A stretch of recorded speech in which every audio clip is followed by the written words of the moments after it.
Sa gitna ng kaguluhan, may mag-aalok ng kaginhawaan. Kapalit ng iyong kalayaan, magpabakuna na.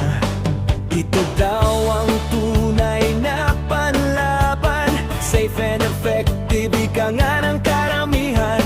Ngunit sa isang kisap mata, marami ang nawalan. Nagdusa sa hapdi at kirot, tulot sa iyong katawan.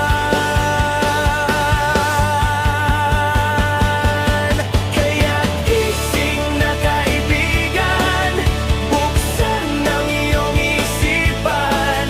Huwag kang magpatangay sa sinasabi ng karamihan.